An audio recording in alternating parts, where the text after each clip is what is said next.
became penguin. It's been like 2 months since I got to do I that. know, I know. We did yours and you didn't do it on yours. I didn't say it because I had it set to automatically record. Oh, I could hear it when I got on. It Oh, told me that. Oh, yeah. Oh, well, yeah. welcome everybody to I don't know what this would be called, like a crossover episode of Cocktails and Cults and Frightening Frauen. Merge of the segments. Rah. Cocktail Frauen. Frightening cocktails. But this I thought would be the perfect cult to do for Frightening Frauen, and I actually had it on the list before the cult segment ever started for Frightening Frauen, and it has taken me about 4 weeks to research for this. So Dang. people who get mad at me not posting 3 times a week right now, I have dived Divin.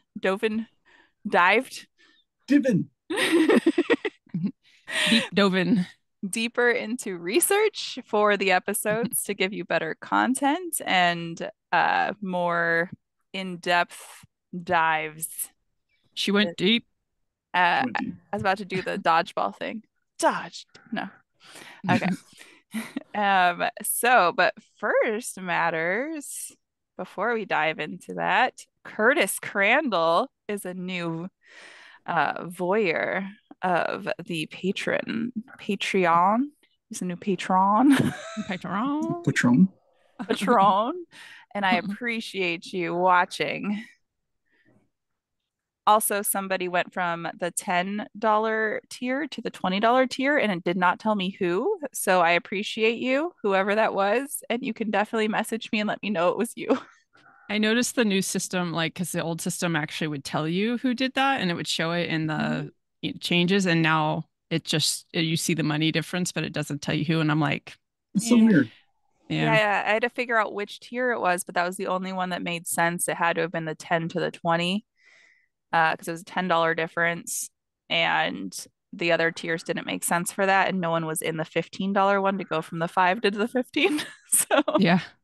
there's no MILF potatoes right now. I have to figure out who changed on mine because they went from 20 to 5 and I send out postcards to anybody that's like 20 and up like every Mhm. month and so I need to remove them from that list so that they're not getting the postcards anymore.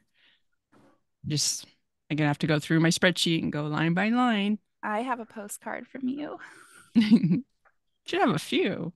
I have a couple, but I just got one. I meant in December. Oh, So yeah. My New Year's one. yes, it's sitting up by my window where I was reading it. Nice. And my kids were like, "This is from Minnesota." I'm like, "No, that's a stamp they put on it." Got stamped in Minnesota. Uh, but they don't understand postcards or mail. Yeah. Postcards, yeah. Oh goodness. So this one, this story is a doozy. It's wild. Like, I don't know if it is. Oh, it says that I have to reload it. Okay, there we go. I don't know if it's as wild as the other one that'll come out probably around like the week after this one, but which was D teal swan. Oh, But this is probably on par with teal swan. But yeah, yeah, and it's gonna be hard to top. oh, yeah. I don't know. This one just, the more I researched, I thought I was done, and then I'd find more, and I'm like, that is wild.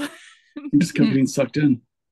So I tried to make it as chronological as possible with the dates, and the names get a little, there's a lot of names. And so if you need me to figure out who that person is again, I tried to say like there's like a oil typhoon. So I tried to say like this person, the oil typhoon, several times so you remember who he was. Oh, that's good because I don't ever remember names. I always remember like the role, how people fit, but I don't remember names. Yeah, but this one has a few names for the cult as well. So it's gone by the people call it today the Blackburn cult, but they didn't call it that. The Divine Order of the Royal Arms of the Great 11 was her name for it. Hmm. That's a lot of words.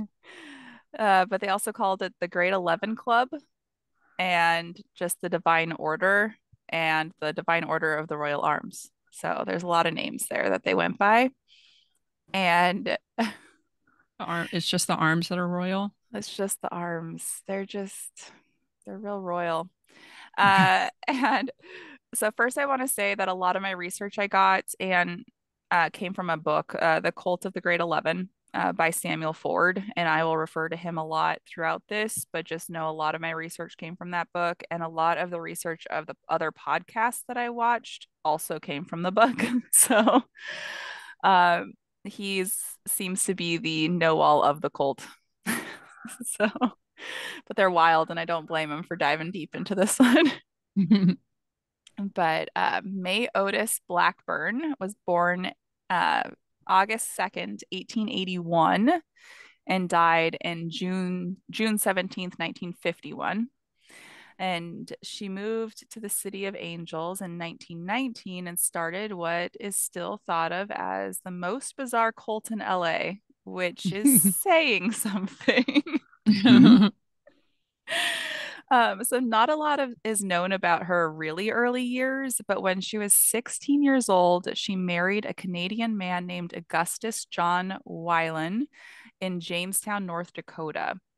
John had a gambling addiction that was very difficult in their relationship, which made it even more difficult when May found out that she was pregnant with their child, Ruth Angelina Weiland, after they had already separated. She found out that she was pregnant. She gave birth to their daughter on July 25th, 1899, before getting divorced because they did not have the money to do so yet. And apparently, it was really expensive to get divorced back then. Uh, and yeah, honestly, I've been there. And it is also emotionally taxing. It is financially taxing. And to go through that while pregnant, I would not want to go through a divorce at that I time think at that time you also could only get divorced in a couple places in the US. So for like specific reasons too. yeah. So I'm not even sure if they qualified to get divorced at that time since it was due to his gambling addiction. I think that it had to be infidelity and like a couple of other things that it could be, but or like lying about something like not being who you said you were is another reason. So just lie about your name and then you can later on get divorced. um, After the birth, May gets a letter from a doctor in California that disturbed her, saying that John Weiland had been shot and killed. And there was not a lot of detail in the letter, but just that he was dead. Um, we're not sure if this letter was written by her or not. We never really find out who wrote this letter and how she got it, but she says it was from a doctor and that he was dead. So they didn't have to get divorced. May leaves her infant daughter with her mother and stepfather while she goes to Minneapolis, Minnesota, a free woman on the prowl for a new husband. And being a widow looked a lot better. It had a better chances of finding a husband than being a divorcee. So we're not sure if she killed this man or not. I'm leaning towards she probably did. That or he disappeared. She didn't know where he went. And instead of just being a single woman who has a husband out there somewhere, she just pretended he died. I don't know. So while in Minneapolis, she meets a man named Rudolph Schultz who wants to look after her financially. So she decides to marry him July 1st, 1901. By this time, her mom and stepdad had moved away to Washington State, and May did want to see her child, but she did not inform her new husband she had a child. Huh. Uh, Yeah. So she told the new husband that the child was her sister. So it's her mother's daughter. Weird. Yeah. Yeah. Okay. Um, and it is barely the 1900s, and being a widow is one thing, but being an unmarried mother is another, and would have made it much more difficult for her to find a husband or to find a husband of status. And this man was wealthy. Um, in 1905, Rudolph finally agrees for them to move closer to May's family so she could be near them. And he did want her to have a relationship with her parents and little sister and relocated where I went to college, Portland, Oregon. And once they moved there, Rudolph was giving May $125 a week allowance, which guess how much that would be today? A lot. 4,000. Oh, you're close. $4,498 a week. Nice. I want that That's quite the allowance. allowance. I'd be happy with that much a month. I'd God. be I'd be happy with $125 a week. Okay, but for real, I'd rather have 4,000. Yeah. Yeah, that's the goal. Yeah, that's per week. What I would do with that kind of allowance today, I'd definitely upgrade my equipment more. Mhm. She was loving it, but she got used to the weight of her coin purse and wanted more. She set her eyes on a wealthy lumber tycoon named Fremont Everett. She started putting the moves on him, and he reciprocated. But she had to figure out what to do to climb that social ladder. She needed to figure out how to make this happen without making herself a social pariah by cheating on her husband. So she comes up with a brilliant plan. She tells Rudolph a story that her first husband, John Weiland, had faked his death, and she had found out, claiming they were not legitimately married.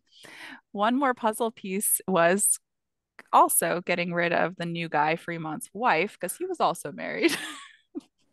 Naturally. Yes, yes, of course.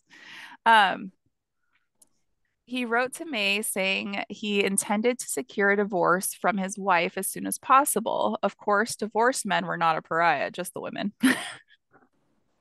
So making his wife less eligible for marriage into the same social class. So like she's totally screwing over this other woman too, and so is he. To show how serious he was, he bought rental properties in May's name so she would have a steady stream of income while she waited for his divorce. Yeah, she's the landlord. They're not lovely. I mean, I was a landlord too, and I tried to be as nice as possible.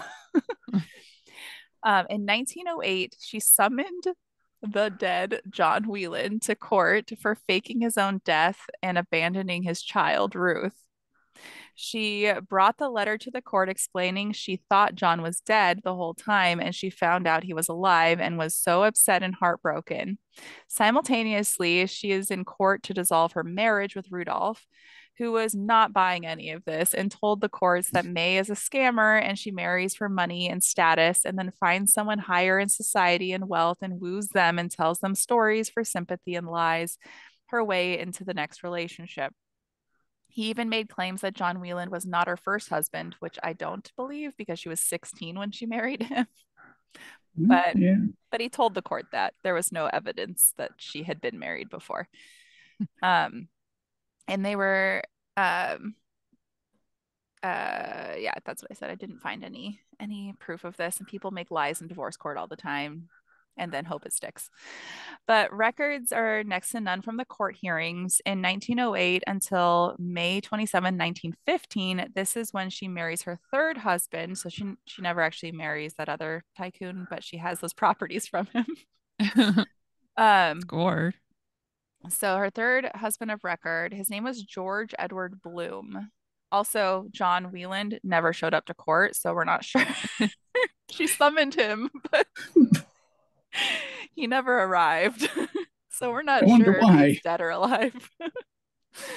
But she was able to dissolve that marriage, and I'm pretty sure they were able to get it annulled and not divorced, but I'm not sure. The records were very wishy-washy on that one. Um, he had been in the paper just before she met him, um, or bumped into him for having a very large settlement from an accident at work. Is that a coincidence? I don't know. Ah. Her, What a quinky dink. I know. Maybe that's where I should look for dates, is like in the paper. Oh, In this the woman died. I wonder if the husband was left. uh, Her mother also remarried during this time to a man named Walter Blackburn, which she took his last name. Actually, no, that's later on, but there's a way she takes his last name, who was father of Ward Blackburn and was the owner of a chain of grocery stores. Glamorous. In 1917, she leaves her husband George and seems to be doing okay financially while George is sitting in prison. Why? What? What did George do? There was not a lot of a lot of information as to why he was sitting in prison, but I think she probably had something to do with it. She probably did, yeah. But she had been saving her money through their marriage to start a film company.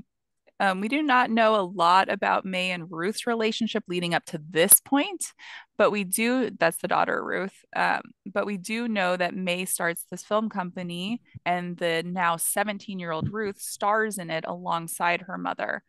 The movie was 1917's silent film A Nugget in the Rough, which historically was the first feature film shot in Portland, Oregon. But it did not create the buzz they hoped for. Hollywood was the place to be, and the only people producers really were invested in were in LA. So they packed up their bags and decided to try to make it big in Hollywood for themselves when Ruth was 24 and May was 41. May was trying to make it as a director at this time, more so than an actress. And her daughter still wanted to act and be on the stage. No one seemed to take May seriously, and they had little care for the film that she had created. The closest to the stage Ruth was able to get was as a taxi dancer. This is a paid dancer who goes to dance clubs and for men to fork over cash for them to have someone beautiful who knows how to dance, so they would be able to dance the night away and actually not get their feet stepped on. And this was huge in the 1920s, and I believe it started in Chicago, and then it went to other big cities, that these taxi dance clubs. It was an actual club you'd go to, and you knew that you could find these women who you could pay to dance with you. So I had written that they were 24 and 41, but I don't think that was actually accurate for when they moved there. But there was very weird articles with different dates and times. So, and the articles get even weirder later on with just trying to like make things as big as they possibly could. While working, she met a man named Edgar Jack Rickenbore, which is a great last name. Rickenbore. Rickenbore.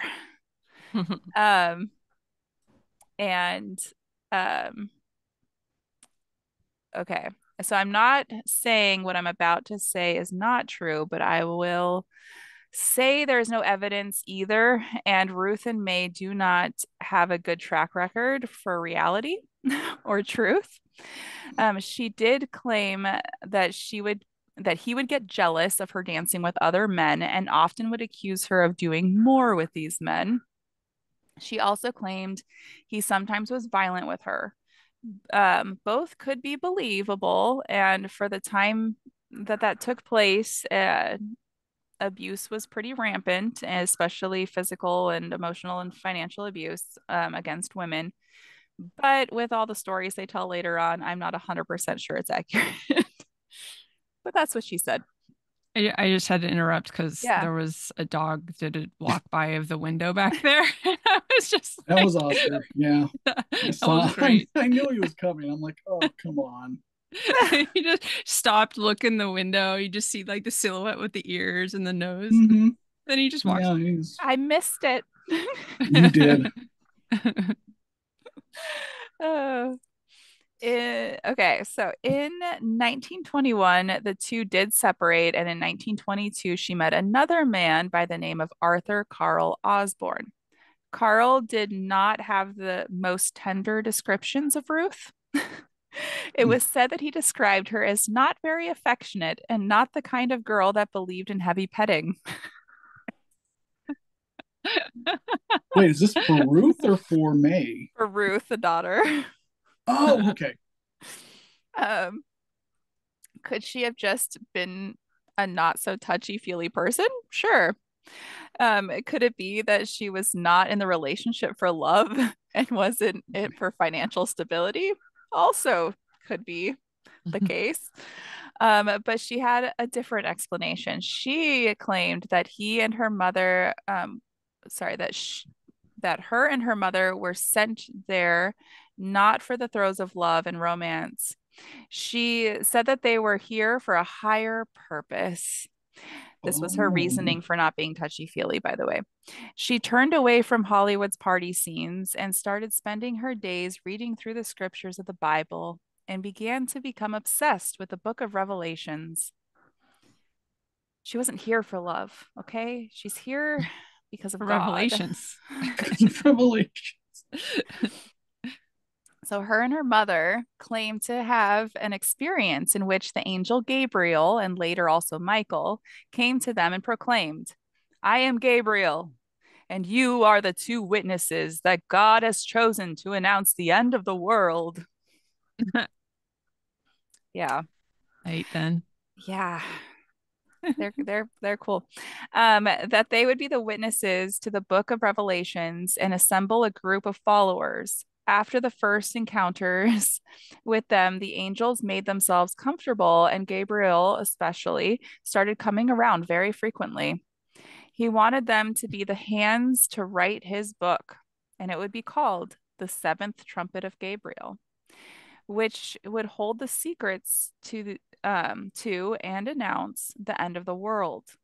Ruth then claimed that when Gabriel was done telling her what she would need to write down and the information she needed to understand the end of the world, Gabriel would play the tunes of Cleopatra and she would dance for him.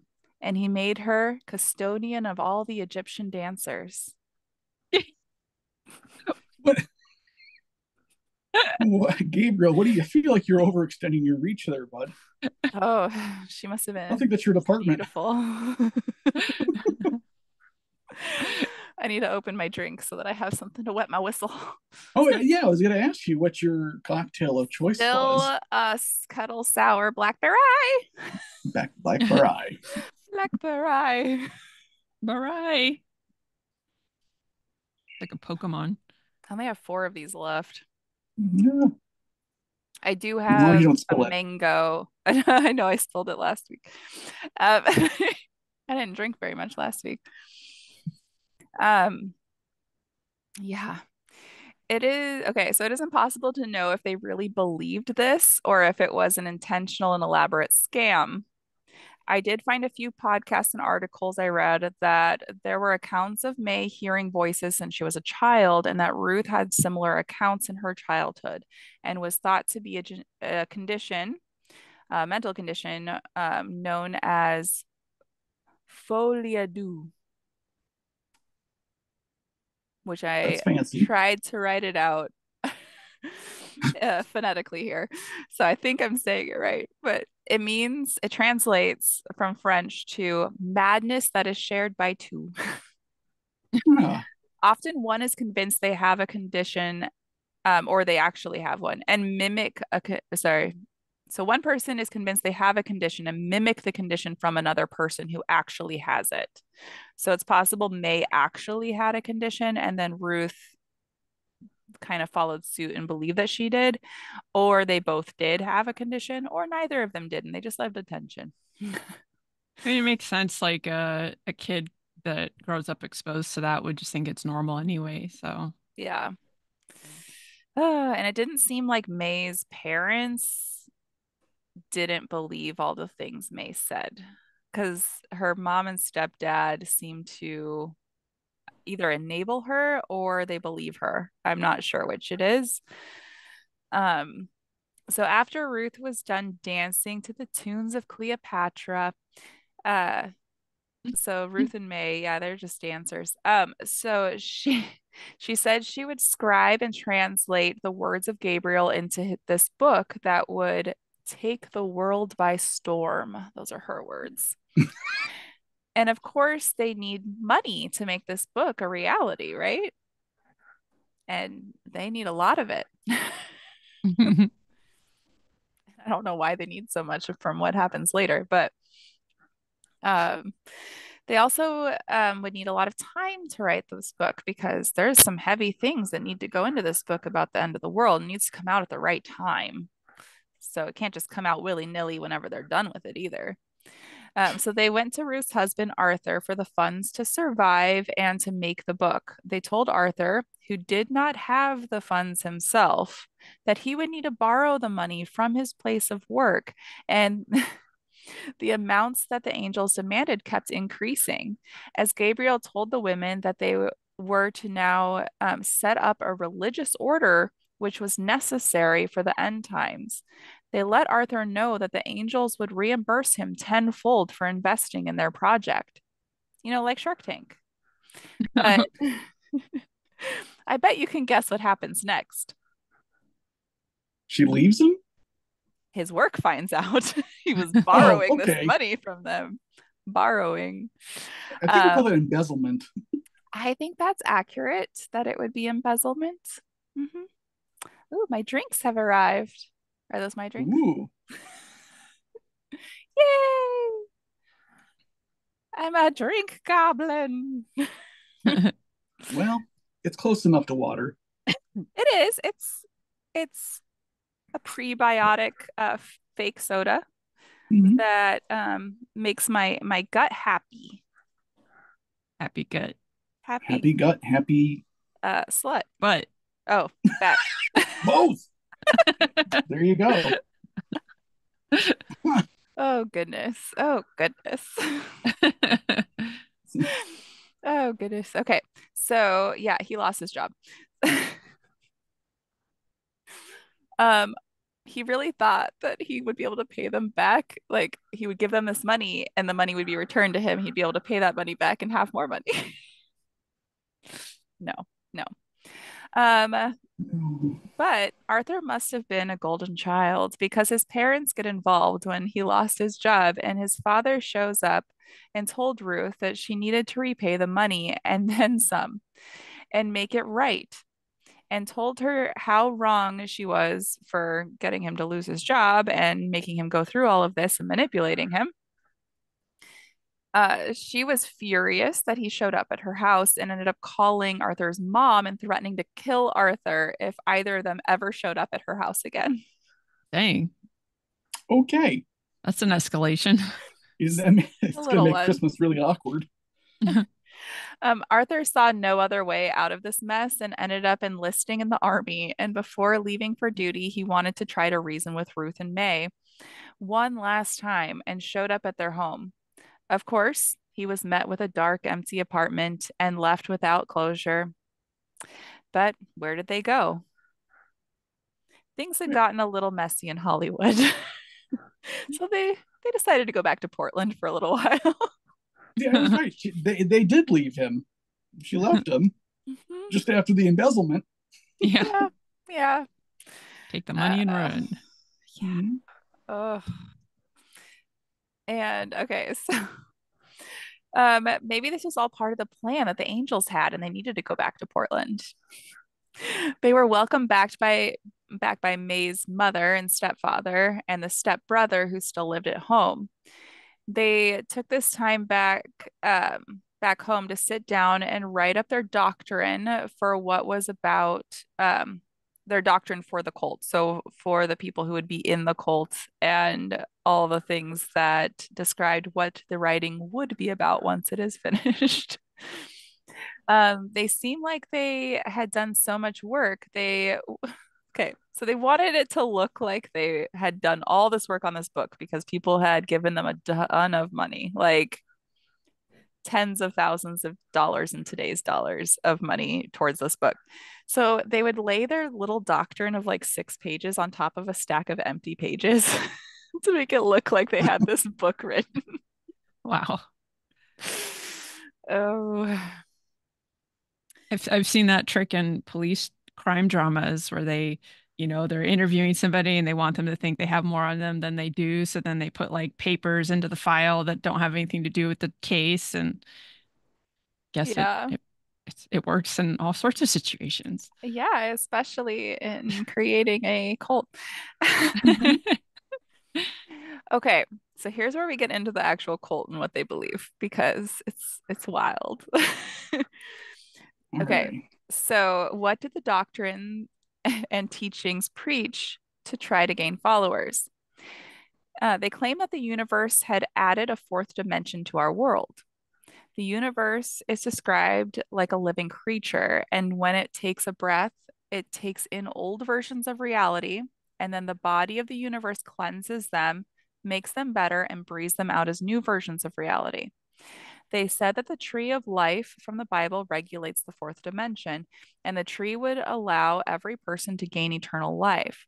It absorbs your age and leaves you youthful. This was what God initially wanted for the world, but Eve, of course, got tricked by that pesky serpent and ate the tree's forbidden fruit. And somehow this took away our ability to have our age sucked out, and we now have to wither and die. And this confused the universe and the tree of life. And this is why instead of breathing age in, now it breathes in realities. Hmm. They have such a good imagination. I guess this is what happens when women aren't allowed to write their own books, you know? Yeah. What happened to where's Gabriel at this point? Like Well, he meets with he them just all the time. He's dancing with oh them. Yeah. okay. Yeah, he's part of this. And Michael. Michael's like Oh sidekick yeah. to Gabriel, though. Oh, of course, with the help of May and Ruth, the tree of life can be undiscombobulated and begin to cycle out age instead of realities again. Once this has been accomplished, there would be created a divine order of the royal arms of the Great 11. This was described as 11 women, including Ruth and May, and they would become queens of the universe. The palace of the queens was to be in Hollywood, and each was to take on 11 husbands. I would not want 11 husbands. Oh. Well, I don't even want one. I mean, like, I've had two at separate times, and even having them separate, it was a lot. yeah. 11 cis men in a room. What do we Oh ah! no. And they're not very affectionate because they're just here for this like divine purpose of tree of Yeah, it's life. all work, no pleasure. They're like arborists. Arborist. And what also amazes me about these cults that start out a bit nutty and do not ease into it is that a lot of people like their ideas and wanted to be a part of it. They wanted the eternal youth, and the women wanted their chance at being one of those 11. Absolutely. Like so many cults that I've researched don't start out crazy. They start out like on the same level as a similar religion, and then they kind of add to it and it slowly eases them into it, or it starts as like a guru, like giving you good advice, good spiritual advice that helps you and would be beneficial, but is also very surface level. And then two, you have to invest in them to get higher and higher and higher. And once you've invested, then you have something in it. And then it's hard to get out because it's like, okay, well, I paid for this, I gave time to this, and now it's getting crazier and crazier, but I have to go with it. But this Yeah. was like already nutty like from the Yeah. beginning. Mm-hmm.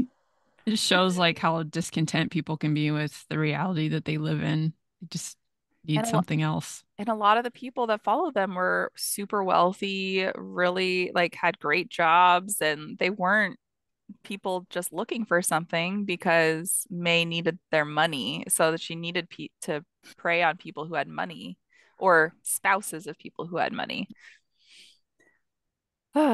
So, a notable person who was extremely impressed by the hope to make it big and have all of her fantasies become reality was a woman named Martha Rhodes.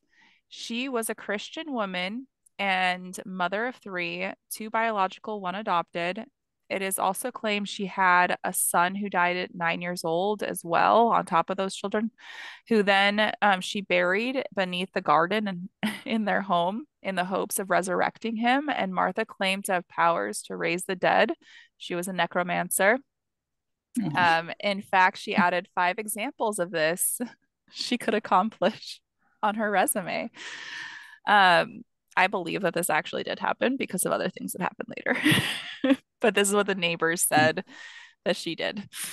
Um, but I could understand that grief too. If you lose a child and not wanting to have it be solid and have that hope of like maybe they can come back. Like Yeah. Yeah.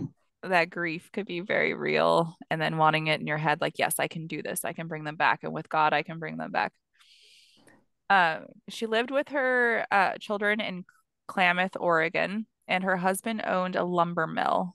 The lumber is huge for that area even today, but it was really big back then. But after a fire that the town suspected was arson, the mill burned down and was destroyed. She then had joined a denomination of Christianity ran by a woman named Mary Baker Eddy, and it was the Church of Christian Science.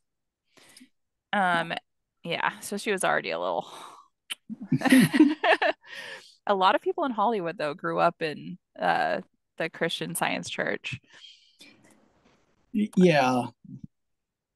So it's Yeah. like they're already susceptible to the Mhm. tomfoolery. Tom. Tom. Uh, Thomas foolery.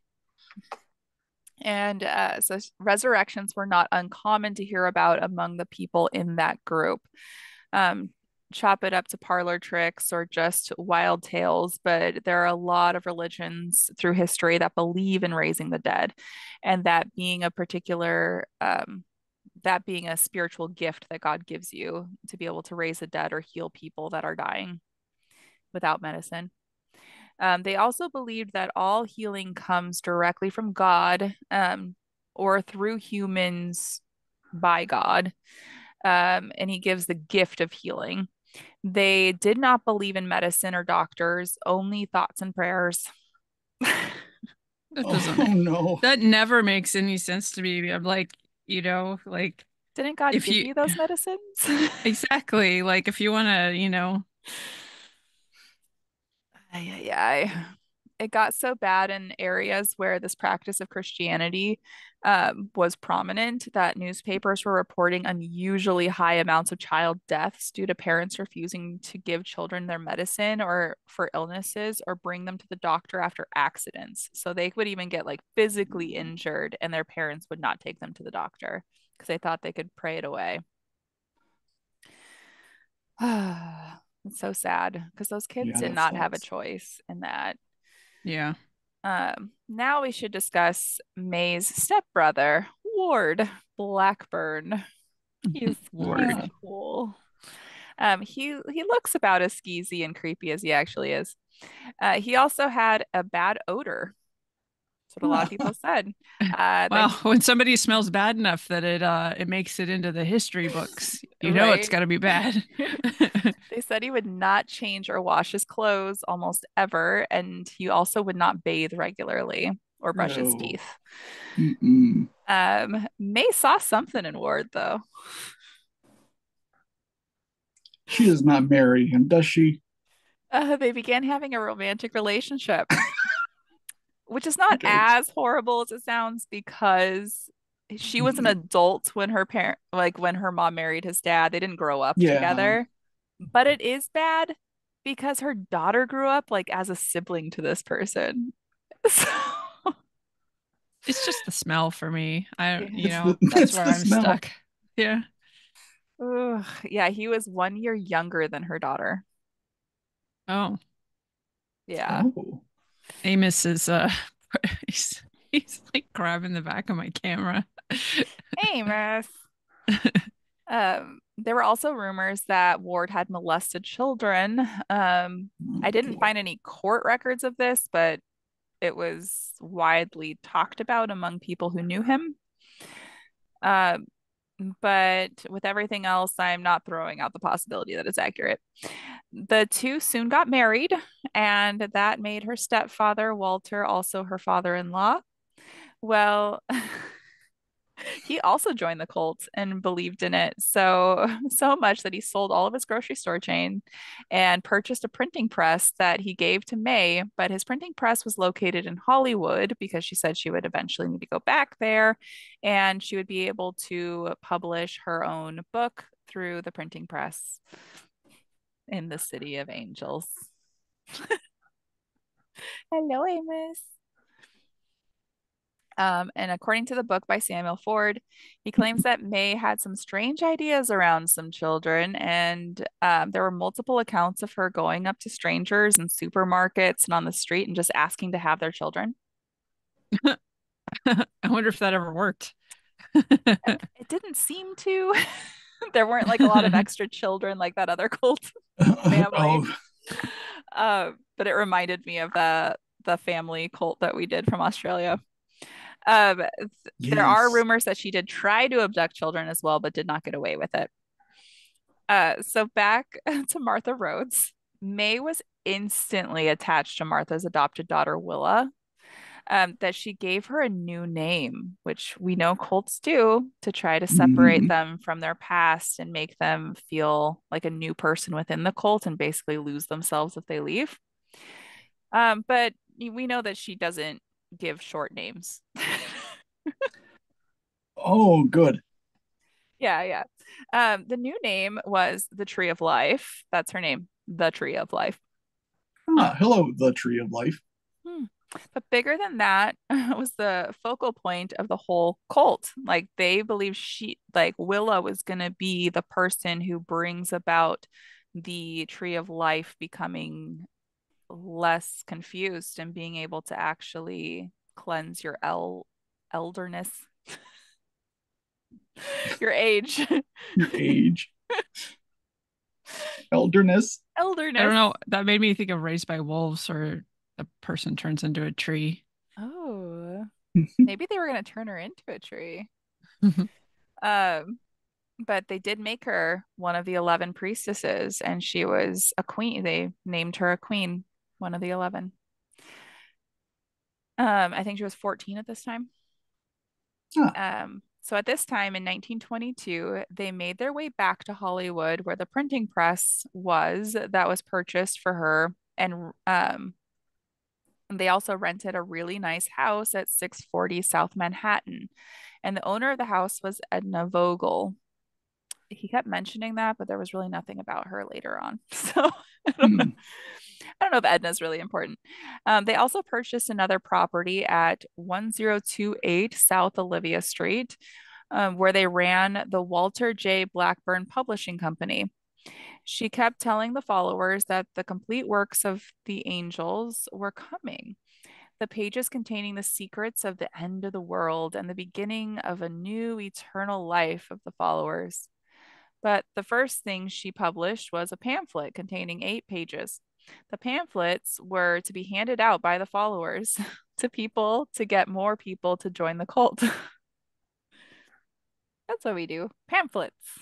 Pamphlets. Have It's you a heard it's a about, good start.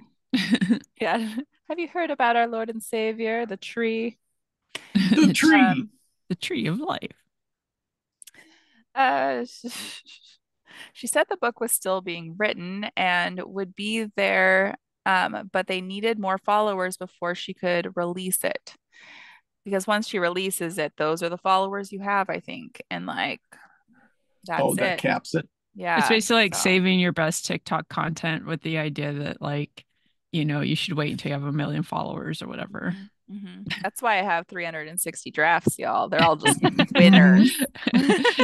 You're saving the best ones. They're so bad. No one wants to see those. But when I die, Lee gets my phone and can post them. Okay. Um, so this continued for 2 years of handing out pamphlets, finding people who would be interested in joining, gaining followers. On May 24th, 1924, Ruth marries, again, an Italian American Catholic that ties to the mafia named Samuel Rizzio, who was a 17-year-old at the time. They go for the youngins. Um, Yeah, okay. but his It- family liked Ruth. They thought she was weird and odd, but they liked her. Um, Samuel was promised profits from the book that was years in the making and going to change the world as we know it. Ruth then was also made queen of the Great 11. So there were three at the time, which means she could technically have 10 more husbands, right? Hey, They never really seem interested in having them at the same time, though, except for like they want to get rid of one to have the next one. It's believed that her husband was not allowed to work outside of the cult once she was made queen and would then serve the cult. But if he did work outside of it, his income would all go to her. This is a oh my gosh, I can't say this word. Monarchical. Okay, monarchical. monarchical. That's just even worse. I know. It's, yeah. Why is patriarch like that? That's easy to say, but I'm not even saying that again. All right. But it just sounds like malarkey mixed with another word. Mhm. Yeah, I think they wanted it to sound like that. Um, it was a monarchy. All right. It's a monarchy.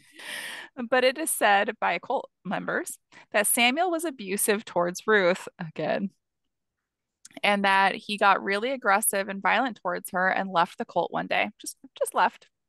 Oh, But a little more truth came out a little later from other cult members. um, oh gosh.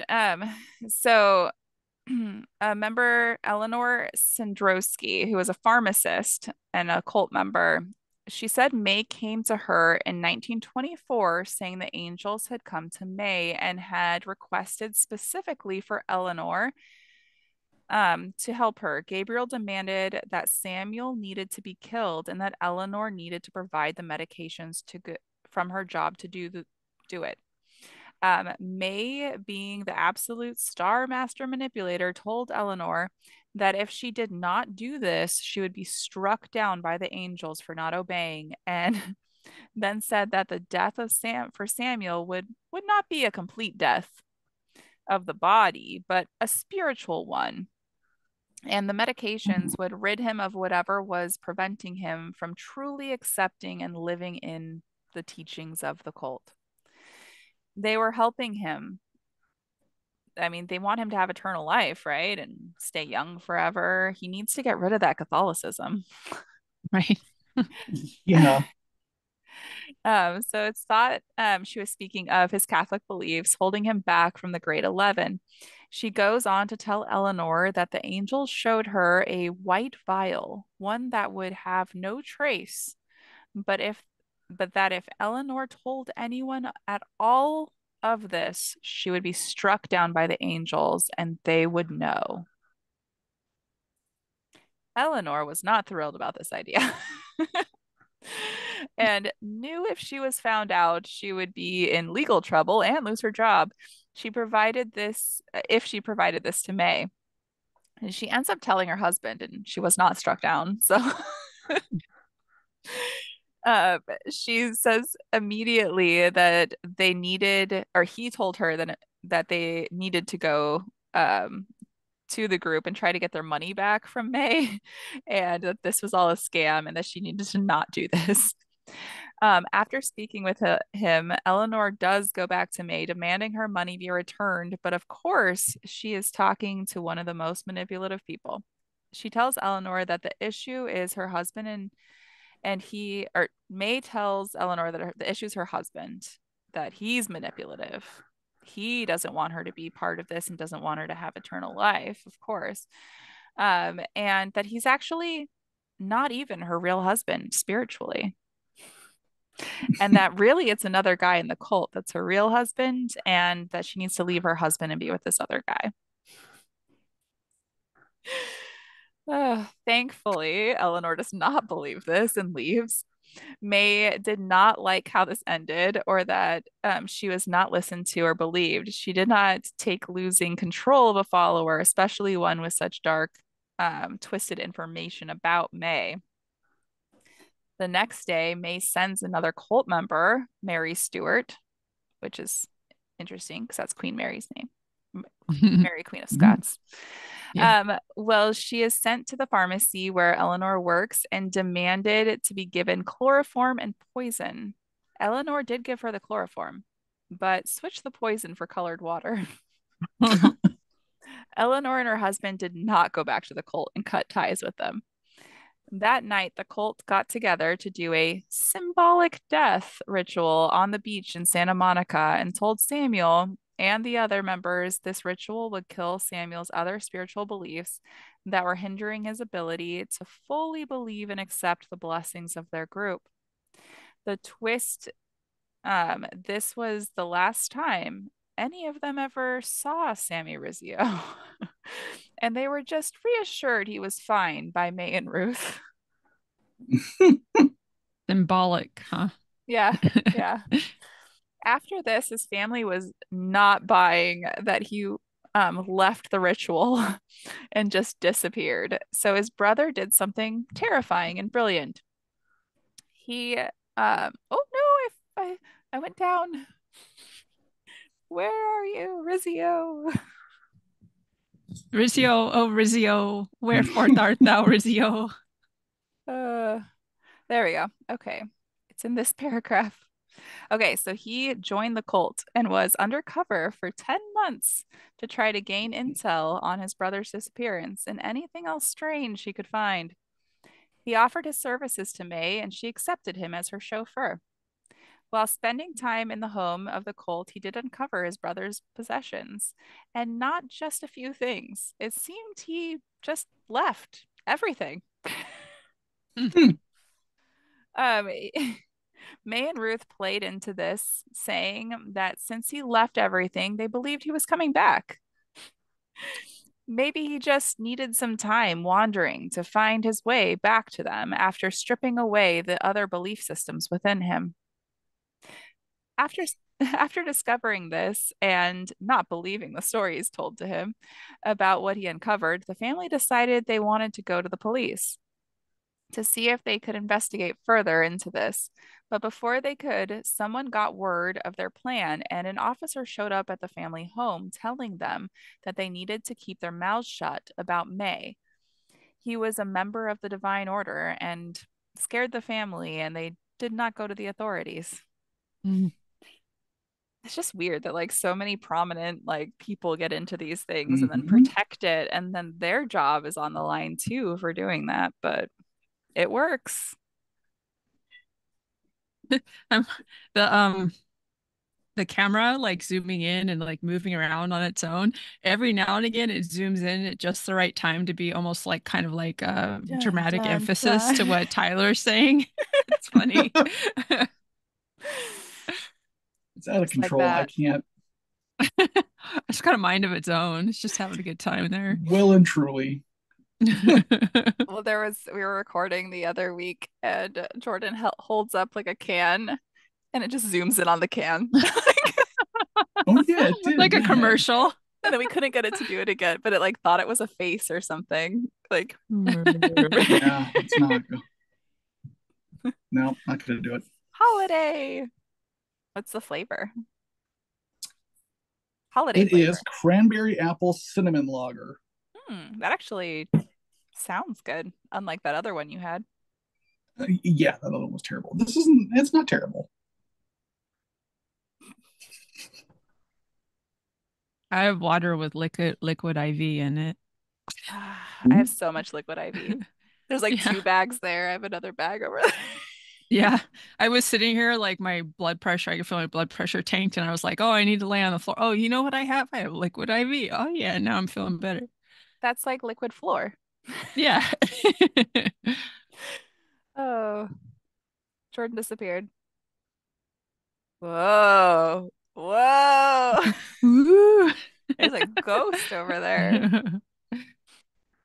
Uh, oh, I made a TikTok today. I don't know where Jordan went. I made a TikTok today that immediately got rejected. And I didn't even put like any hashtags. And I now realize why I haven't seen anything about this specific event because it just deleted my video Oh. about a school shooting yesterday.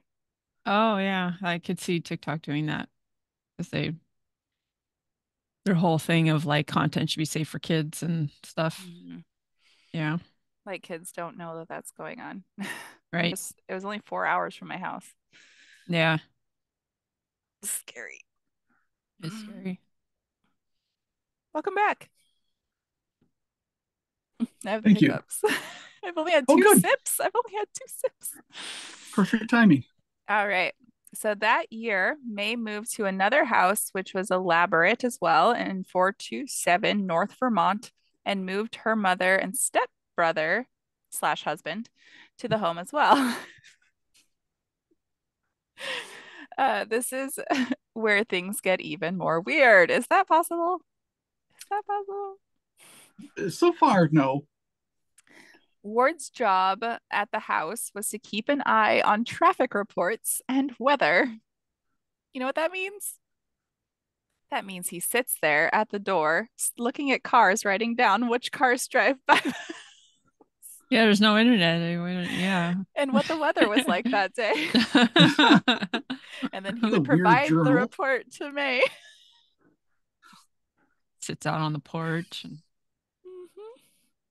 Oh, but it's weirder. It gets weirder. Jenny, May's mom, was padlocked and chained to her bed for 75 days, seemingly with permission from Jenny to do so. oh, Okay. Later, later she told reporters that during those 75 days, the angels Gabriel released her spiritually from her shackles, by being physically shackled, and she had never been happier. She also stated that she had access to the keys the whole time, and the chains were long enough to leave the bedroom and go downstairs, but not long enough to leave the house. a lot of chain. Yeah, Yeah. and I don't believe it either. It kind of seemed like from pictures that they found of stuff that she was actually chained to the bed.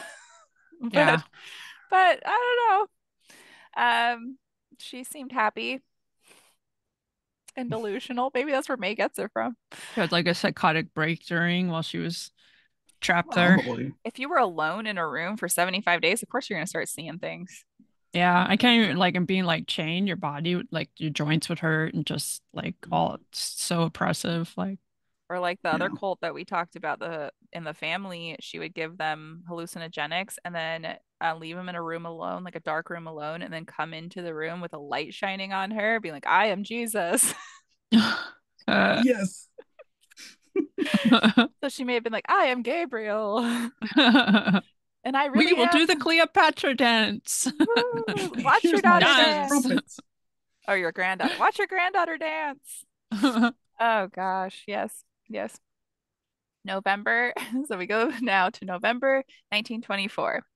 New followers came to the cult named Clifford and Alice Dabney. Clifford was the nephew of a well-known oil tycoon, which meant big money in the family.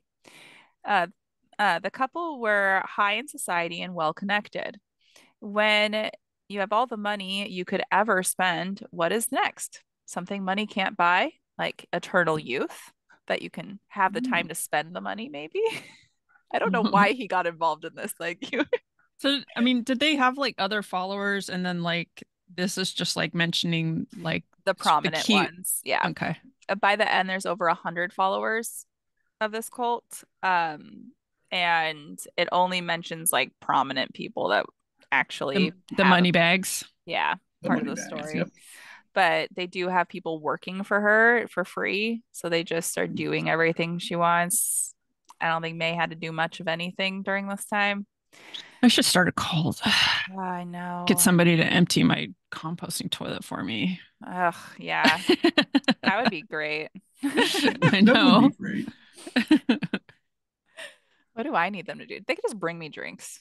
They It's just bring you drinks like and I like oh wait, I already have that. you have them edit your photos so you can go do photo shoots and not worry about the Right. editing Oh, yeah, there you go. part and Video, you they can know, edit videos. yeah. I They like can train this. to do special massage stuff for EDS stuff so that, you know, they can help your pain without like making issues worse and Jordan, do you want to join a cult? Yeah, but I'm not doing any work. I put my foot down. you want to be at the top and benefit from other people doing work. Yeah, I just want to be like I want to be like the Gabriel. Yeah. You want people to Cleopatra dance for you. Right. I do the Squidward. While I Squidward. show off my trumpet collection. That's a euphemism. What? Well, wasn't the book called The Seventh Trumpet of Gabriel? Like, Yeah. Yeah. I just he's want like, to know what happened why to he's got the all these other trumpets? trumpets. Yeah. Like, Don't worry, the book changes names. Oh, well, okay. I don't know. Seven Trumpets of Gabriel seems like a pretty good name. It, So, it It's was a a better very name good than the name. next one. Although I feel like she could have used both names and done like two books, but you know.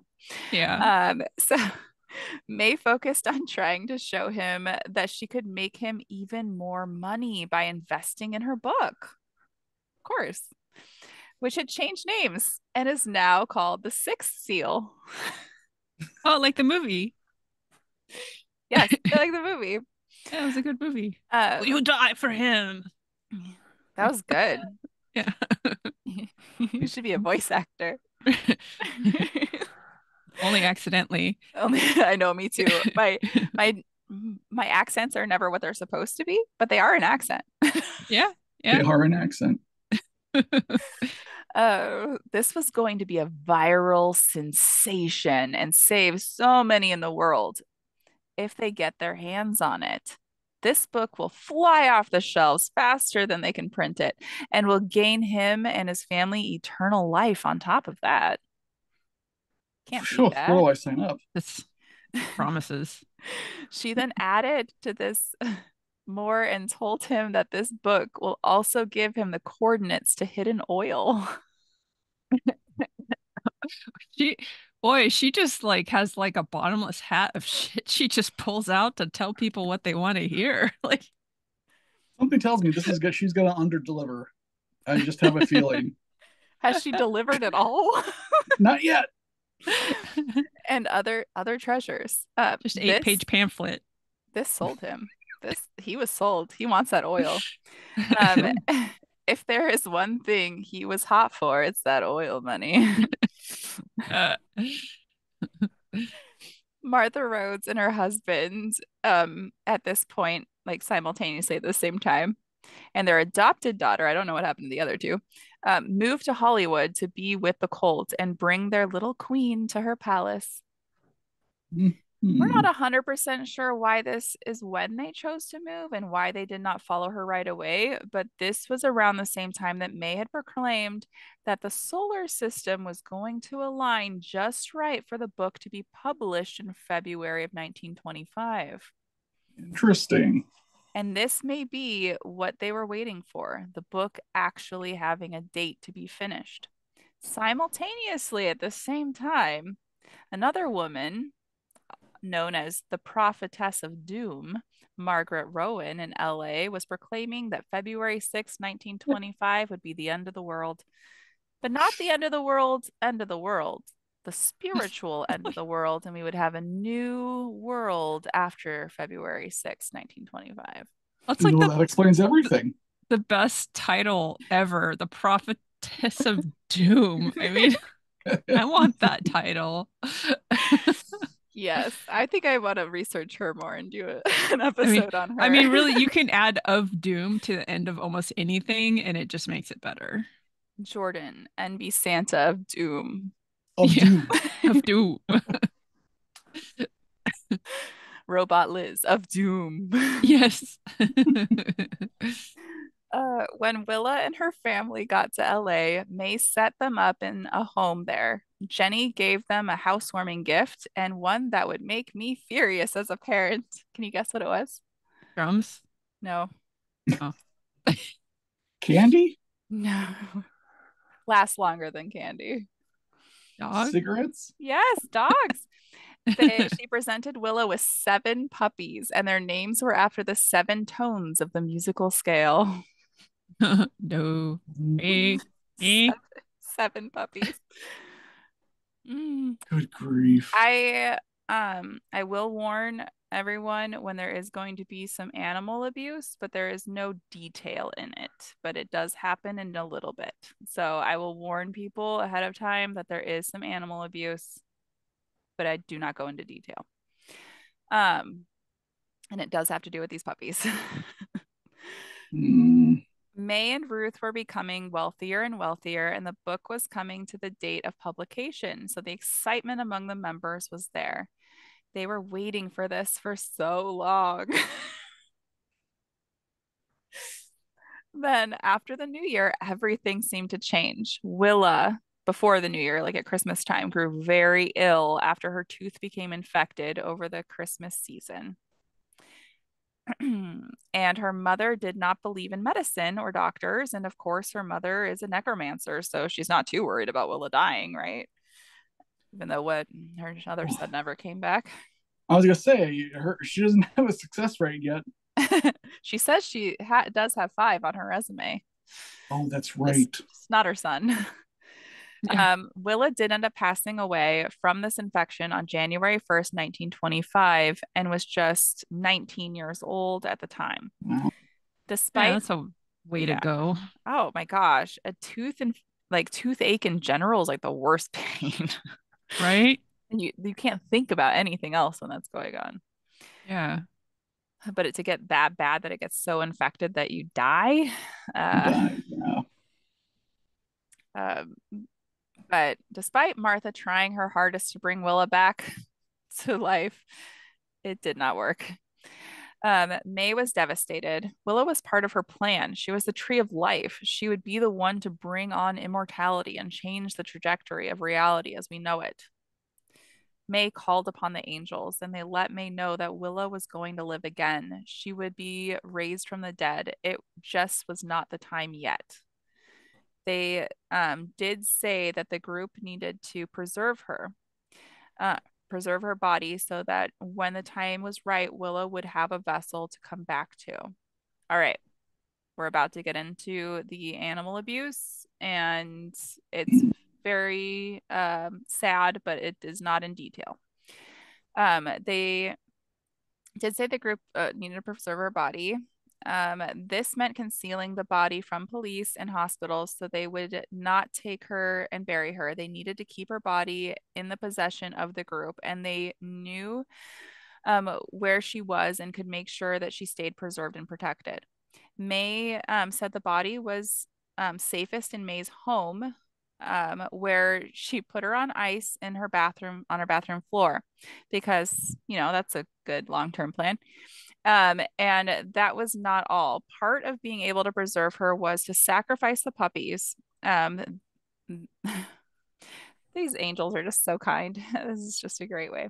They placed the 7 puppies around the body in the room in a room in her house. They called her sleeping chamber, and the bodies remained there until the cult moved once more to Santa Monica in May. They only stayed in that building for 2 months. Um, the place they lived at the time is now a cafe that still is around to this day called the Earth Cafe in Santa Monica. After leaving this home, they moved to Venice Beach, where they finally got word from the angels that it was time to bury Willa. And February 10th, 1926, over a year after her death, according to the book that I read, her body was embalmed, just surface wise. And this was a year later, her body was embalmed, by the way. So it couldn't have been in that great of condition. And the Mm-mm. end of the world date passed and they Oh, didn't do a yeah, book or any of that. we get to that. It was because of this Yeah. death that the book didn't get Oh, Yeah. It got delayed. no one really seemed to care that the book didn't get done. nope. They were so sad about Willa. Um, but her body was embalmed. She was laid on her back with her knees to her chest. The 7 dead puppies were wrapped in blankets and put into the coffin, but she was not buried in a graveyard. She was buried in the crawl space under her mother and father's bedroom. Mm-mm. Why? Uh, yeah. Now, let's remember that this is February 2026 and the book was supposed to be published in February 2025. But no one seemed bothered by the number, by this, and the numbers grew. And by this time, there were over 100 members. They became more showy and leaned on the spiritual movement at the time. They couldn't really afford to have any neighbors who did not approve of this getting involved in calling the police with a dead body under the floorboards and missing man never found. So the oil tycoon Clifford, the oil tycoon's nephew Clifford, purchased a plot of land of 164 acres in Semi Valley. This would be big enough for everyone to congregate. There's, but they did not move the body there. By the way, it stayed in her parents' room. Huh. They just didn't want neighbors to see their showy like dancing around in the yard stuff and call the Oh, whoever police. bought that house got a shock. Right. They we get there. Um, Oh, there seem to be a division in 1926 among her followers. So some joined her cult because they were part of the spiritual movement, and some joined her cult that were part of the like science, Christian Science, Scientology movement. And there were very different beliefs between the two, but some that overlapped and why they liked to be a part of her cult. All the sci-fi stuff going on there. um, so she wanted a church that would merge the two. This was separate from the actual cult and group, but a place that people could congregate and a church that people could go to. And she called the church, because we can't have short names, remember? The right. Church of the Divine Science of Joshua, the branch headstone of the corner. What? Cal, read it again. The Church of the Divine Science of Joshua, the Joshua, branch headstone of the corner. branch headstone of the corner. Got okay. Yep. All right. Not one for brevity, May. Yeah, she was like Yeah, drunk or something. it's Gabriel's name, okay? Oh, that's It's not her, it's Gabriel. She later registered this as a nonprofit and it became an actual church in 1928. And it was separate from the Divine Science churches, which was another division of Christianity, originally founded in the 1800s. oh, It good. was not the same thing, but she had the name in there. In 1927, the followers of the cult spent much of their time and resources building their compound and called the place The Work. They were a little shorter and sweeter about names. The work. Later, the newspapers would call it Harmony Hamlet. Though time they went through, so they went through time living in tents while they built the structures, but they still lived on the properties. But they were able to build structures and they did have money. So they did put money into this compound. They even built a temple called the Golden Throne Temple. This room seemed to have the most work and dedication put into it. This is where the 11 were going to sit, in their throne room. But it had elaborate statues, carvings, even stained glass. It had these weird lion's head lanterns that you could carry around on a stick. It was elaborate. um, a lot of the members were very wealthy and they had the means to make this as elaborate as possible. And I believe that they also thought the more work that they put into it, the more they would be rewarded. In Mm-hmm. the end, once that tree of life stops being all wonky. Stops being dead under mom's bed. So, what does any compound or cult need? A list of rules for their inner circle and members. I tried to find a whole list and I could not, but these were the ones that were in the book. I'm not sure if the complete list is around anywhere. I digged and tried to find it, but ooh, but it's interesting. But we do see this in many other groups and in high control and manipulation circles, as well as a test. So they have this as a manipulation tactic, but also a test to see if the members are going to follow what they say, no matter how weird and crazy it is. Because if they're not following the weird, crazy things that they could see, they're probably not following other things too, which is also why famous people have writers. in their contracts when they do performances. I don't know if people knew Mhm. that, but they have like really showy, weird things because they want to know that all the safety things are being taken care of in writers. So they're like, okay, pick out all the red M&Ms. Well, if there's red M&Ms in there, they'll know to look at the safety stuff again. But cult leaders have the same tactic. They also use this as a way to humiliate and single out anyone who steps out with the rules to keep the rest in line, not wanting to be made to feel isolated from their new family. Often, if anyone, if everyone is following the rules, in this dynamic, they will make someone believe they didn't follow the rules and then single them out anyway to have that same control over the group. And that person, through those tactics, will actually believe that they broke or violated some rules and feel really guilty. Her rules included forbidding members from eating apples, which she, because of Adam and Eve, and she called them the eye of God. You can't eat apples. Another banned food was Hellman's mayonnaise. Because it If said hell. I Just Hellman's mayonnaise. not all mayonnaise, just that brand. Mhm. Just If I ran a cold, I would ban all mayonnaise. Just I Miracle would Whip. ban Miracle Whip. I love Miracle Whip. I would ban I that too. knew it. Anything like white and creamy, I would just all of it Should gone. I color it? As I'll, one does. I'll make it a different color, like purple, and then I can eat it. Purple mayo. They had the colorful ketchup. Do you remember that? I remember the Shrek green ketchup. They had Yeah. green, they had purple, they had like We truly peaked as they had as a clear. society then. They had clear and black ketchup too. Oh, I don't remember that. Blech. That just sounds so bad. I never tried. I Yeah. couldn't. I couldn't do it. They could not eat walnuts because they created a wall. Huh? They create a wall around their. Not.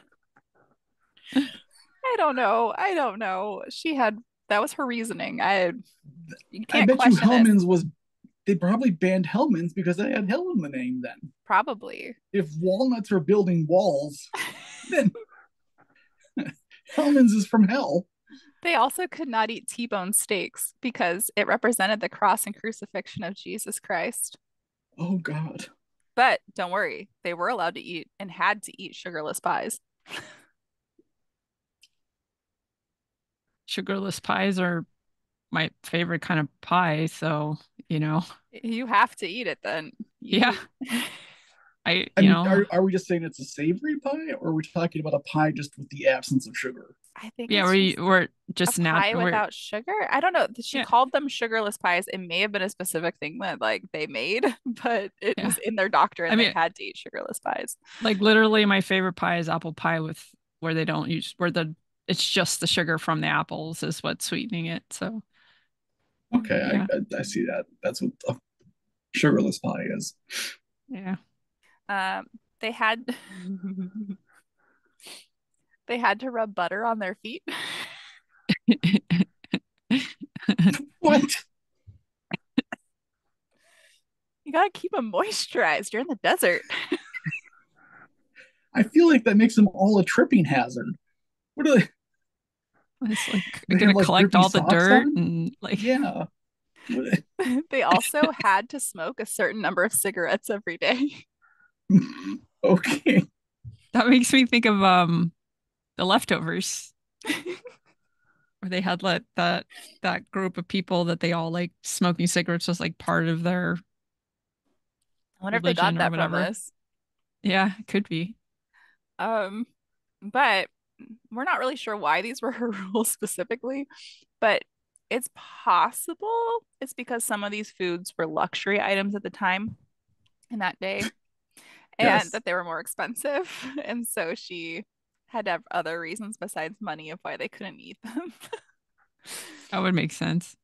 But yeah, yeah, I don't know about the having to eat pie and smoke cigarettes and rub butter on your feet. But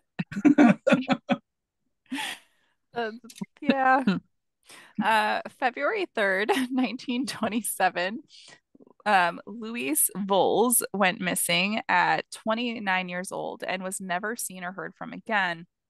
She was not a follower of the cult. She lived in Semi Valley, right by the compound, and was married with a child. Her son remembers it was raining that night, and his mom loved to go out in the rain. She loved the smell and the feel, the energy the rain gave her. She was outside, and a black car pulled up, and she was grabbed and put into the car. It was thought she was taken by the cult to be sacrificed or something else sinister, but it was never directly correlated with the cult. But she lived close by, and the car was the same one that May drives. So we don't know. But yeah, that was added in the Hmm. book as a Hmm. hmm. Um, but January 1st, 1928, Clifford, the oil tycoon's nephew, was called upon by May. Of course, the Angels had come back to her and demanded that one of his oil leases needed to be signed over to May, and that he would, if he refused to do so, he would drop dead. He believed her and even claims that part of him did not believe the Angels would strike him down, but May herself would would if he did not hand it over. Yes. So he did it, and majority of his money went to May after that point because that's where he was. That oil rig in particular was where he was getting the majority of his oil from and wealth. February 27th, 1928, a car dealer from Beverly Hills drove to the compound to deliver a vehicle. When he arrived, a young woman jumped into his car saying she was terrified for her life, and two men who were armed came up to the car, grabbed her out, and he and took her away. And he did left the car, and he gave a Yep. description of the woman and the men to police, but nothing came of it. Jeez. March 1928, Frances Turner, a cult member, became paralyzed and lost her ability to speak. And Frances's sister was also in the cult, and it was believed when went to the cult members asking for them to heal Frances. They carried Frances to May's mother's cabin, where they put hot stones atop chicken wire and then placed Frances beneath the stones. They kept heating up the stones and placing them over top of her for 2 days, and it basically cooked her alive. Wow. Yeah. I was shocked in this story that she lasted 2 days, but it is possible that she did not. A cult member later came forward saying that the structure she was put in was actually what they used to cook food in outdoors, and that she died pretty instantly after being put in there. Her body was never examined, and they put on her death certificate she died of leakage of the heart. Later, they used the hot stones and bricks that were on top of her to build a compound path. Yeah, Huh. it's the way to go, especially when you can't talk. She was like completely paralyzed, could not I was speak. just thinking that. I'm like, at least she went pretty quickly after going in. Like, imagine Hopefully, lasting two hopefully, days. Oh, because yeah. Oh my God. uh, Um, in May of 1928, May set off on a trip to Death Valley, taking along 2 cars and 2 horses after telling the followers that this was to complete a religious mathematical concord, which was about escaping the jaws of death, which happened to be the horses' names. Jaws of Death. Jaws of Death 1 and Jaws of Death 2. I don't know if it was Jaws and Death, but it said that their names were Jaws of Death. So I read it several times to make sure I was. Oh, oh gosh. Okay. And a little trigger warning for this next sentence and a little bit more animal abuse, but no detail. Wonder what happened to the horses? Of course, you're probably right. They were sacrificed. Gotta get rid of that jaws of death. Oh yeah. July 1929, Clifford had enough. He had given May and Ruth pretty much everything he owned, which was a giant fortune, and he had purchased that land for them. turned over all of his oil rigs at this point to her and the rights of the oil out of fear of death. And he had nothing left to lose except for his life. And at this point, he was not really afraid of losing that anymore. He decided to do something about it and went to file a lawsuit against her and went to file police reports. The police did not understand or take him seriously and accused him of being intelligent and that he would have known better and wouldn't have fallen victim to this sort of thing, so he must have wanted it. Yeah. So they victim blamed him. September 17th, he got a lawyer and did appear in civil court. And then later on, it brought in criminal as well to the same case. So he did continue on with a lawyer to try to get this. And they dove into an actual investigation into May and the cult and did take him seriously enough to look. Once he came forward, others did too, and the Los Angeles Times got a hold of the story and released their first article on the matter, October 4th, titled "Cult Leaders Face Charges." The two had been arrested, and an anonymous caller felt emboldened with them being behind bars to call in and tip off officers to the body of Willa underneath her parents' bed. Which was still under the parents' floorboards and had never been moved to the compound. The police went and questioned her parents, who eventually admitted to her body being there with the promise that they would not desecrate Willa's final resting place. The police did not keep up that end of the bargain, which isn't shocking. Leaving a body in a crawl space that is part of an active criminal investigation. They brought the coffin out and, of course, would need to have her remains investigated, which her body and the discovered puppies. And, of course, this made national news because that's wild. Yeah. This all led back to Francis Rizzio and how he had been scared off prior to his brother's murder or disappearance and other crimes being reported. He was now free to go to the police and the law about his brother. He may finally get some closure and seize the opportunity. The police did look into it, but they did not figure out what had actually happened because so much time had gone by and they didn't live there anymore. All of his belongings were gone, like all the evidence was gone. So they were not able to actually figure out exactly what happened, but they had a feeling that he was right. Yeah. With the cult leaders in jail, they were able to go to the compound and see what is going on there, and they were not disappointed. There were so many strange artifacts, carvings, and the temple was absolutely elaborate. There were animal bones, which were most likely from sacrifices. On October 16th, 3 of the 15 charges against May were dropped, and Ruth was released from custody because there was really nothing tying Ruth to any of this specifically that they could figure out. So all the charges against Ruth were dropped. And the next day, the police released a statement saying that Rizzio was most likely killed by the cult, but no evidence to pin on them. That's the most validation his family actually got. On October 22nd, the coroner announced that Willa was not murdered and an ulcerated tooth was the cause of the infection leading to her death. It is hard to know this for sure as her insides were not preserved, only her skin was. So if the evidence internally was there, it was probably gone and decomposed. They also did not have any way of testing for poisons after, like way after the fact. So once you were decomposed, it was really hard for certain poisons that were likely to be used to be traced. Plus a lot of like makeup and stuff like that had those same poisons in them. So even if they did find them, they couldn't really prove that they were poisoned, which we have found in other cases that we've done. As we know from many other cults, including some to this day, jail does not stop a cult leader and often emboldens and devotes their devoted followers.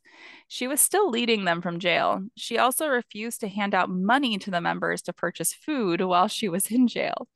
She was soon released on October 30th on a $10,000 bail. So she had the money for that, but not to feed her followers. Dang, $10,000 in 2028.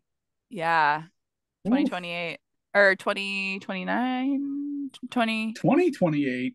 I'm sorry, 1928. I was like, wait, what? We're in the future. 2028. Yeah, it's that reality thing, you know. Mm-hmm. Um, this infuriated Clifford that she was able to get out on bail. He filed a second lawsuit against her in November in response to her getting out. This one was for property he had signed over to her under threat of death. On December 4th, 1929, she was arraigned and pleaded not guilty. So they set up for a trial the following month in January of 1930, and it lasted for 7 weeks. It takes so long to get into court now. Like, there's no way it would be 1 month. Right? It'd be like 3 or 4 years later, maybe. Yeah, Mm-hmm. maybe.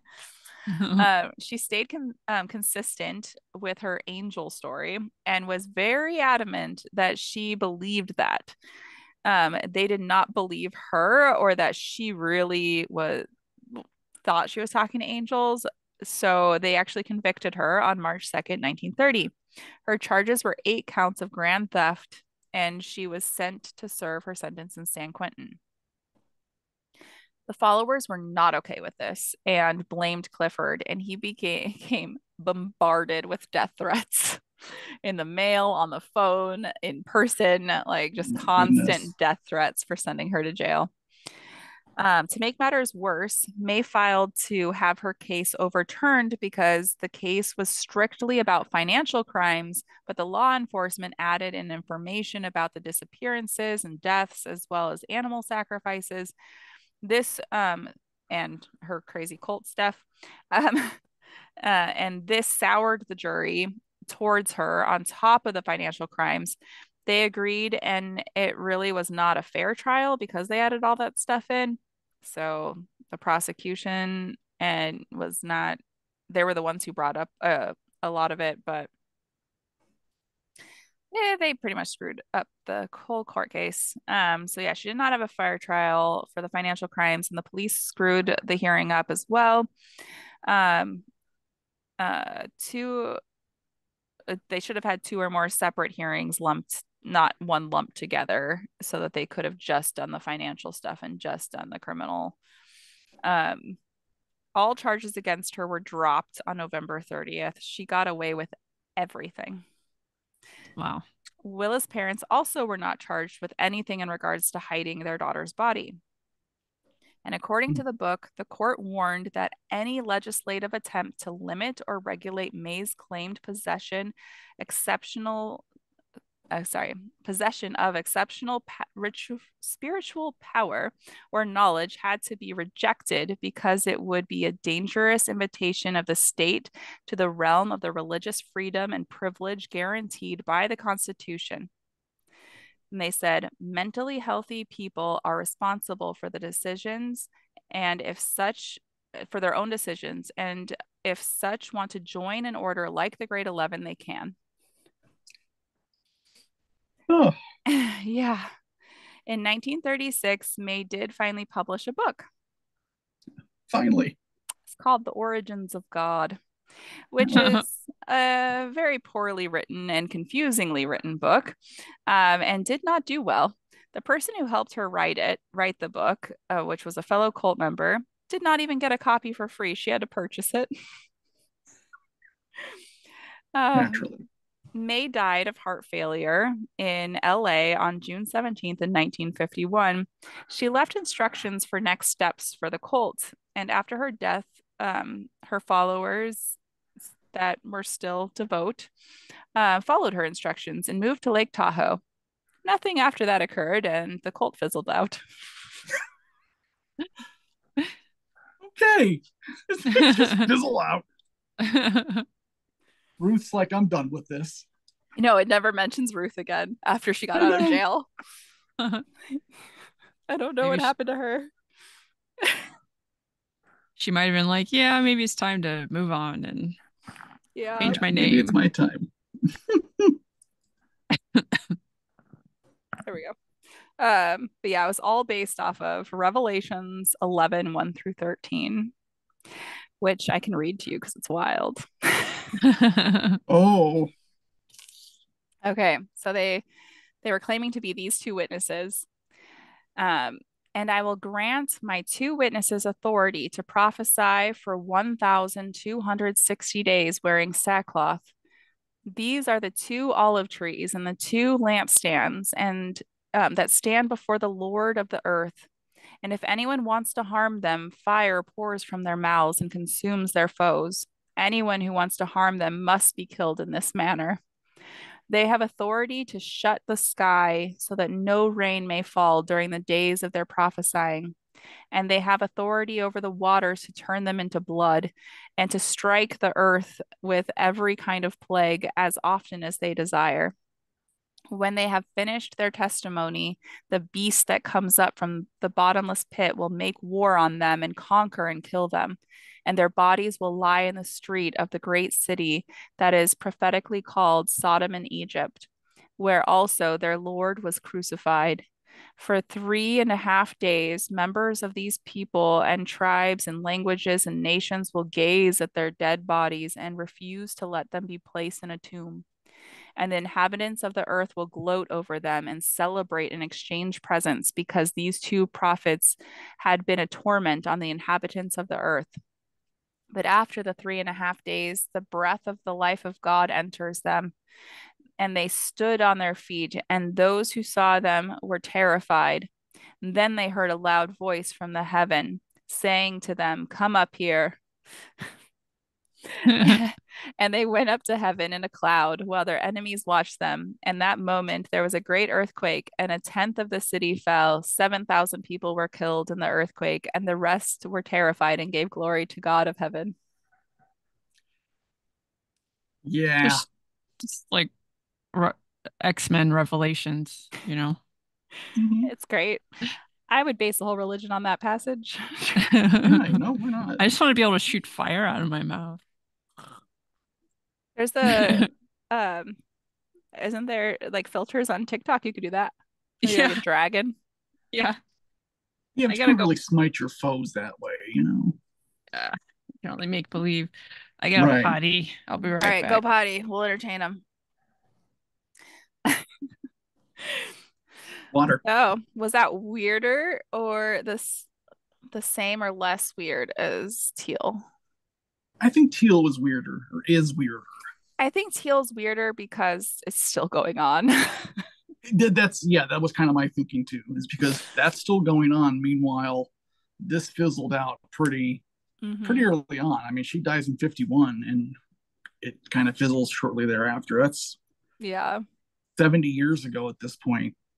I want to go So to that cafe they lived in. yeah, I wonder if there's any kind of like The body was acknowledgement. kept there. So one of the podcasters I watched, she said she had been to the cafe, but she didn't realize it. Like she'd been there before researching this Oh, okay. and Hmm. didn't know. So maybe not. Yeah. There's some cafes where I grew up that I used to go to all the time that were run by a cult that I kind of wanna the Cafes, cults, the Yellow Deli. Had you heard of it? no, but it makes me hungry for some reason. So I went there in I think it was in Vista. It was like in the Tri-City area of like Vista, Oceanside, and so I went to Yellow Deli and they were like, "Do you want a tour of where all our food is grown?" Because they grow all the food locally and that they Hmm. serve there. And I think it was vegan, if I remember correctly. So I went. I was like, "Sure, is it free?" Like, go on a tour. But it was really a tour of their cult to try to like get you in. Uh, I was like, "Oh, never mind about this. That's interesting." nope, I'm good. Yeah. Yeah, it's called the Yellow Deli, and I don't remember. It's called like the seven, 11, maybe it was 11, something. But they would travel around in a bus around the US, like a hippie group. Hmm. But they ended up getting involved in a lot of not good things. It reminded me at first of like Bubble Boy and the Bright and Shiny cult. A bright and shiny cult. Ah, Lee, have you watched Bubble Boy? Bubble Boy. Oh yeah, yeah, yeah. Bubble Boy. I don't know. I'll have to look it up because I'm not good at names. I usually remember when I see a picture though. He was in a Wasn't giant it? It was bubble. Jake Gyllenhaal, right? I Hmm. think. And he gets into uh Oh yeah, I saw that like a bus with them, and they're like a singing long bright time and ago. shiny, and they like cut off all their genitals. Ah, Everyone's happy, everyone's gay, everything is a-okay, bright and shiny.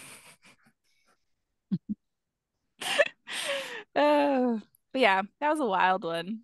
And just kept getting weirder because like people would have little pieces of the story, and then I had to like try to find a timeline. So I just started like writing dates before each paragraph. Like, okay, I'm just gonna add to this one. Oh, yeah. I wonder how she managed to get all those charges dropped. That was by saying that it wasn't a fair trial because the jury, Oh, because at this point, all the newspapers also had put out a bunch of articles about them that were all over the map, like true, There not was true. yeah, there's I no way see. to get a fair trial at that point. Hmm. So everyone, like it was national news of what had happened, which didn't happen all the time because it was hard to get news across everywhere. But once the New York Times gets a hold of it, it kind of gets everywhere. But yeah, the New Right. York Times and the LA Times reported on it, and they were both very inaccurate. So Shocking. everyone likes a like wild and crazy story. So they would post even more crazy stuff than what actually happened, but which made it a little hard to research some of it because like you find these articles that are like, no, I don't think that happened. Yeah. Maybe it did, maybe it did. But I tried to leave some of that out, or else this would have been a 5 hour episode. uh, but yeah, so how are your guys' weeks? Tiring? I don't know. Yeah, I don't Ugh. know. I'm just, I'm still waiting to hear from my doctors. So Ugh. They still didn't get back. Oh, the they haven't fifth. gotten back to me. Yeah, they said the fifth, which is today, but I still haven't heard Yeah. anything. But I don't know why they didn't just hand my case to somebody else, Yeah. considering, like that's like 2 weeks of waiting for a referral to a surgeon that Just a hasn't happened yet. referral. Yeah. Yeah, Which you would think they'd have somebody standing in for them for those things specifically while they're out of exactly. town. Hmm. Yep. I So, really need to come over there and kick some shins. yeah, I'm just like on a holding pattern basically. But I cleaned my composting toilet, which was very exciting. Woohoo. The company definitely underplayed the the Smell. cleaning experience. Yeah, they were like, "Oh, it's super easy. You just dump it out." No, no, you dig it out. Mm. Hmm. Like a kitty Yeah. litter box? Yeah, and then like the toilet is definitely designed for Boys. penis having people. Yeah. Or So, weenies. yeah, Weenies. so like urinating in it as a female, like the urine just goes all the way back into the other area, which causes issues and because it's supposed to keep the two separate for because that's what helps control the smell is if you Mm-hmm. don't have the pee mixed with the poop. So, and that doesn't work with the female build, and I don't think they tested it very well. So I'm getting like a A pee go thing, girl. yeah, it's I can't remember what it's called. It's a little different design than the straight up funnels, but like I'm hoping that will if that doesn't work, I'm just gonna get like a really big like funnel and stick it in the toilet and just pee into that. Yeah. Ugh, the joys. Yeah. Then I'll just send them pictures to be like, here you go, I made it better. Both y'all just need to move out here. Yeah. Speaking of which, I gotta start packing. Yeah. Jordan's coming on the 10th To visit or hmm stay. Yeah. for first till the 17th because I had to Oh, drive nice. back out. So flying in to the same town that I have a appointment on for my pre-op on the 17th. So and Yeah. I have to drop someone else off at the airport the day that Jordan comes in. So Nice. so it works out perfectly actually. Are you gonna Yeah. do some in-person recording? I think so. I I still need to talk to Brow Bros because I think that they'll let us record in the back. Oh, right. Yeah. It'll be really echoey, so we'll probably have to use headsets.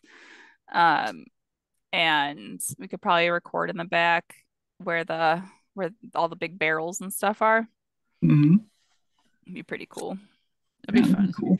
I know that the meadery would let us record there, but it's like 4 hours from me. So Mm. it's a Yeah, that's bit a of bit a of a drive. drive. Because even from Jordan, it's like another hour and a half north of there. So, but during the summer, it's really pretty outside and they have some cool buildings. So I was thinking we could record Hmm. outside and use the GoPro in the summer if you want to drive out or fly out again. Yeah, that'd be pretty to see in the summertime. Yeah. But we have to go to Jordan. Yes. They have the Minnesota's largest candy shop. And I don't know if it's the US or world's largest soda uh like soda shop. So it has the most Oh. largest variety of soda that you can purchase. And Oh I my don't know if it's in gosh. the US or in the world. I forget what the sign says. Interesting. We'll find out Hmm. Although they call it pop, so which is what it's called. no, it's not. Pop. No, it's soda. It just depends. It was I Coke when I lived in Florida. Yeah, when I visit Kentucky, it's pop, and I'm in California, it's soda, and I just go with wherever I'm at. Yeah. Soda pop. Soda, pop Coke. Soda pop Coke. Fizzy. Fizzy beverage. Fizzy drink. That's what the Brits call it. I don't drink a lot of soda though. Like this is like the closest to soda I usually drink, unless I'm at a restaurant. Then I'll drink some Coca-Cola if my stomach's acting up. Yeah, Diet or regular? Regular. Oh, okay. yeah. The sugar and can help settle your stomach. That's why they like 7 Up is popular for if you got like a stomach bug. But you Hmm. could just literally put a teaspoon of sugar into like water and drink that and get the same benefit. Yeah, I like the bubbles. Yeah. Yeah, the carbonation's nice. Makes Yeah, me I keep burp. I keep some mineral water around, but I don't drink a lot of carbonation because it ups the pressure of your stomach, so it's hard Oh, on the valve. and you've had a lot of issues too with your Yeah, stomach and in well, general. yeah, well, and I also just don't want to like ruin my valve and end up with like chronic GERD when I'm 60. So I already have that. yeah, I intentionally like avoid habits that could cause that wear and tear. I should, but mine's just stuck open anyway that it doesn't have that pressure. Yeah. So it just kind of like releases anyway. Hmm. Very lovely. It's the sexiest thing about me. I also, the reason I can't smoke weed is because it's stuck open, it just goes into my stomach and then I throw up. Yeah. Yeah, no good. Yeah. Hmm. I'm a lovely human. You are. I can't have anything that's like mint or peppermint because you know how it relaxes everything. And then I'll get like the craziest reflux. Like the Oh. valve just goes, I'm open. And then that's it. And I love how people think that mint's gonna help with that too. So then they eat more mint and then they still have that issue. That's why I have to do the fruity antacids and not the minty ones, or else it Yeah. just gets worse. There's this medication, it's like a supplements and stuff, and it helps with like GI issues and motility and stuff, like IBGard or something like that. And but there's mint in it, and so like my GI Hmm. was like, give this a try and see if it helps with like your intestinal spasms and stuff. But I just got reflux, and so I couldn't really take it. Yeah, it seems like your medications solve one thing and cause something else, and then you have to take another medication for that, and then another medication. Yeah, Yeah, Ah. that sucks. there's a lot of stuff that doctors have offered that I just never even, I was like, nah, I'm not gonna take that.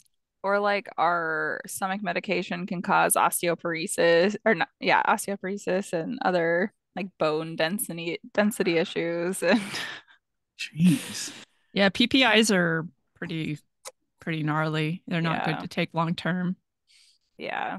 So I take, I forget what the stomach medication is, but only take it, I don't take it all the time. And my doctor gets really mad at me about it because I'm like, I already have bone issues. I don't need more bone issues. Yeah.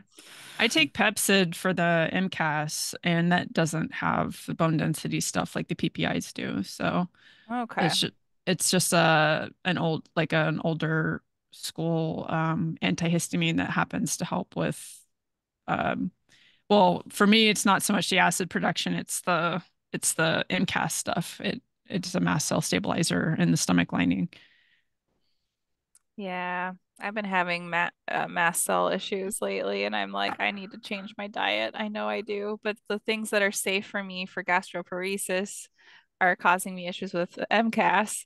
And it's just like Yeah. battle. There's nothing I can eat when like just bone broth. That's it. Yeah. Like that's the only thing. Yeah, I really like that's like with everything going on, I'm like, how much of my symptoms are my gallbladder and how much of my symptoms are like MCAS. So like if I get my gallbladder removed, like am I still gonna have yada symptoms? Or, it's like I have no idea. But I just been the stuff I've been eating is gallbladder safe, but also like MCAS safe, like That's oatmeal yeah. and quinoa. But it's like I can only eat like this tiny little bit. So, you know, it's crazy. Yeah. I've been I've been trying to figure that out. I have not been going out to eat because I can't afford it. Because I used to eat Taco Bell every day, multiple times a day. But yeah. Well, we love all of you, and it's been about 2 hours, so I think we'll cut it now. But we appreciate you all for this double feature episode of me talking a lot. The story was wild. If you have any women that we should discuss with cool stories or cults, feel free to email me. I'll have the email address in the description. If you're on audio, you can, and you have a comment that you want to put, go over to our YouTube where this will be on video. There's not a lot of ways to add comments on the audio portions unless you put a review on Audible, not Audible, on Spotify. But yes, we appreciate you all. And to all a good night. Mhm. Crows out.